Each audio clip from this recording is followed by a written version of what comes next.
क्या आपने कभी किसी को खोकर तड़प महसूस की है? क्या कभी आत्मा में किसी को पाने की आग जली है? श्री रामकृष्ण देव कहते हैं, जब मनुष्य ईश्वर को पाने के लिए उसी प्रकार व्याकुल हो जाता है जैसे एक मां अपने खोए हुए बालक के लिए, तब ईश्वर प्रकट हो जाते हैं। आज का अध्याय हमें यही बताता है कि सच्ची भक्ति में भाव कितना जरूरी है, ईश्वर को पाने की तड़प कैसे उत्पन्न होती है, और वह कौन सी आंतरिक पुकार है जिसे सुनकर ईश्वर दौड़े चले आते हैं। भगवान के लिए पागल हो जाओ। अगर तुम्हें पागल ही बनना है तो संसार के विषयों के लिए पागल न बन, ईश्वर के लिए पागल बनो। लड़का न होने पर लोग आंसुओं की धारा बहाते हैं, धन संपत्ति नहीं मिली तो कितनी हाय हाय करते हैं, किंतु भगवान के दर्शन नहीं हुए कहकर कितने जन व्याकुल हो रोते हैं। जो सचमुच भगवान को चाहता है वह उन्हें अवश्य पाता है। जो भगवान के लिए व्याकुल होता है वह खाने पीने जैसी तुच्छ बातों की चिंता नहीं कर सकता। जिसे प्यास लगी है वह क्या गंगा जल को गंदला कहकर स्वच्छ पानी के लिए कुआं खोदता है। जिसे धर्म की तृष्णा नहीं लगी है वही यह धर्म ठीक नहीं, वह धर्म ठीक नहीं कहते हुए बकवाद करता फिरता है। यथार्थ तृष्णा होने पर यह सब विचार नहीं उठते। यथार्थ व्याकुलता का स्वरूप। कृपण व्यक्ति जिस प्रकार सोने चांदी के लिए व्याकुल होता है, भगवान के लिए उसी प्रकार व्याकुल हो। भगवान को पाने के लिए ऐसा व्याकुल होना चाहिए जैसे डूबता हुआ आदमी सांस लेने के लिए होता है। भगवान को प्राप्त करने के लिए किस प्रकार की व्याकुलता चाहिए जानते हो? सिर में घाव हो जाने पर कुत्ता जिस प्रकार बेचैन होकर दौड़ता फिरता है, भगवान के लिए भी उसी प्रकार की छटपटाहट चाहिए। हे मन, श्यामा मां को एक बार ठीक ठीक आंतरिकता के साथ पुकार। देखें तो सही वह आए बिना कैसे रह सकती है। ठीक ठीक हृदय से पुकारा जाए तो भगवान दर्शन दिए बिना नहीं रह सकते। भगवान के प्रति किस प्रकार का आकर्षण होना चाहिए। सती का पति की ओर, कृपण का धन की ओर तथा विषयी का विषय की ओर जो आकर्षण होता है, उन तीनों को एकत्र मिलाने पर जितना आकर्षण होता है उतना यदि भगवान के प्रति हो तो उनका लाभ होता है। ईसा एक दिन समुद्र के किनारे घूम रहे थे। एक भक्त ने आकर उनसे पूछा, प्रभु, ईश्वर को कैसे पाया जा सकता है? ईसा ने उसी समय उसे पानी में ले जाकर डुबो रखा। थोड़ी देर बाद उसे हाथ पकड़कर उठाते हुए पूछा, अभी तुम्हारी हालत कैसी हो रही थी? भक्त ने उत्तर दिया, प्राण अब गए तब गए हो रहे थे, बेचैन हो गया था। तब ईसा ने कहा, जब भगवान के लिए तुम्हारे प्राण इसी तरह व्याकुल होंगे तभी उनके दर्शन होंगे। इसी जन्म में ईश्वर को प्राप्त करूंगा, 3 दिन में प्राप्त करूंगा, एक ही बार उनका नाम लेकर उन्हें प्राप्त कर लूंगा। इस प्रकार की तीव्र भक्ति होनी चाहिए, तभी भगवत प्राप्ति होती है। हो रहा है, हो जाएगा, इस प्रकार मंद भक्ति ठीक नहीं। इस जन्म में न हो, अगले जन्म में भगवान को पाऊंगा, यह कैसी बात है? ऐसा ढीला ढाला सुस्त भाव नहीं रखना चाहिए। उनकी कृपा से उन्हें इसी जन्म में प्राप्त करूंगा, इसी क्षण प्राप्त करूंगा। मन में इस तरह का जोर रखना चाहिए, विश्वास रखना चाहिए। इसके बिना नहीं होता। गांवों में किसान लोग बैल खरीदने जाकर पहले बैल की पूंछ में हाथ लगाते हैं। कुछ बैल ऐसे होते हैं जो पूंछ में हाथ लगाने पर कोई विरोध नहीं करते, बल्कि अंग फैलाकर लौटने लग जाते हैं।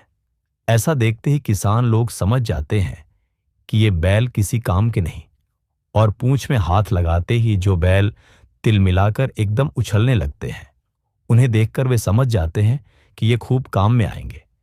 इन्हीं में से वे बैल पसंद कर खरीद ले जाते हैं। ढीला ढाला भाव अच्छा नहीं। अपने में जोर लाकर विश्वास के साथ कहो, उन्हें जरूर पाऊंगा, अभी इसी क्षण पाऊंगा, तभी तो यह संभव होगा। भगवत प्राप्ति की अनिवार्य शर्तें।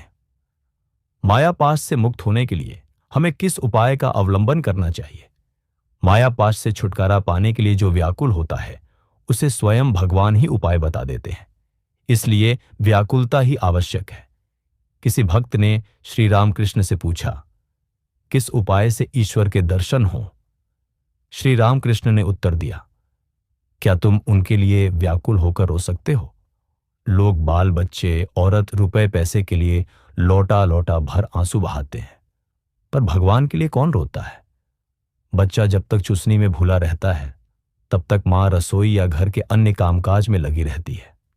पर जब बच्चे को चुसनी अच्छी नहीं लगती और उसे फेंककर वह माँ के लिए चिल्लाकर रोने लगता है, तब माँ झट चूल्हे पर से हंडी को उतारकर दौड़ती हुई आकर बच्चे को गोदी में उठा लेती है।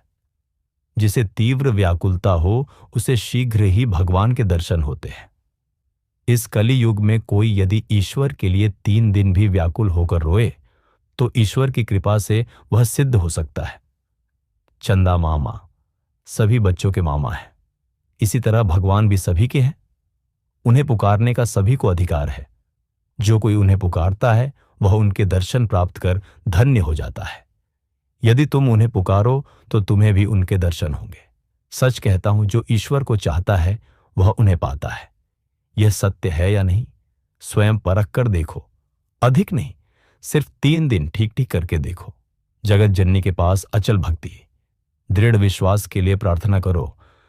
साधक का बल क्या है? साधक ईश्वर की संतान है। बच्चों की तरह रोना ही उसका बल है। मां जिस प्रकार बच्चे को रोते मचलते देख उसका हट पूरा करती है, भगवान भी साधक को व्याकुल हो रोते देख उसकी प्रार्थना पूरी करते हैं। एक बार किसी व्यक्ति ने श्री रामकृष्ण से कहा, मेरी उम्र इस समय 55 वर्ष है। मैं 14 साल से ईश्वर की खोज में लगा हूं। मैंने गुरु के उपदेशों का पालन किया, सभी तीर्थ क्षेत्र हो आया, साधु संतों के दर्शन किए, पर कुछ तो लाभ नहीं हुआ। सुनकर श्री रामकृष्ण बोले, मैं तुमसे कहता हूं, जो ईश्वर के लिए व्याकुल होता है वह अवश्य उनके दर्शन पाता है। मेरी बात पर विश्वास रखो, धीरज धरो। बच्चे ने मां से कहा, अम्मा जब मुझे भूख लगे तब नींद से जगा देना। मां बोली, बेटा भूख ही तुम्हें जगा देगी। जिस प्रकार बच्चे पैसे या खिलौने के लिए मां से जिद करते हुए मचलते हैं, कभी रोते और कभी उसे मारते भी हैं, इसी प्रकार जो ईश्वर को अपने से भी अपना जानकर उनके दर्शन पाने के लिए सरल बालक की तरह व्याकुल अंतःकरण से रुदन करता है, ईश्वर उसे दर्शन दिए बिना नहीं रह सकते। यात्रा अभिनय में शुरू में जब तक लोग मृदंग करताल आदि बजाते हुए ऊंचे स्वर में हे कृष्ण आओ आओ कहकर गाते रहते हैं, तब तक कृष्ण सज धजकर आड़ में तंबाकू पीते और गपशप करते बैठे रहते हैं। पर जब वह सब शांत हो जाता है और नारद ऋषि आकर वीणा बजाते हुए प्रेम सहित कोमल स्वर से गाते हुए पुकारने लगते हैं, हे गोविंद मेरे जीवन मेरे प्राण, तब कृष्ण अधिक देर नहीं ठहर सकते, व्यग्र होकर तत्क्षण मंच पर आ जाते हैं। इसी तरह जब तक साधक प्रभो दर्शन दो प्रभो दर्शन दो कहकर जोरों से पुकारता रहता है, तब तक जानना कि प्रभु वहां नहीं आए हैं। जब प्रभु का आगमन होता है तब साधक भाव गदगद हो चुप होता है, फिर जोर से नहीं पुकारता। साधक जब भाव में गदगद होकर प्रेम मग्न हृदय से प्रभु का स्मरण करता है, तब प्रभु भी आए बिना रह नहीं सकते।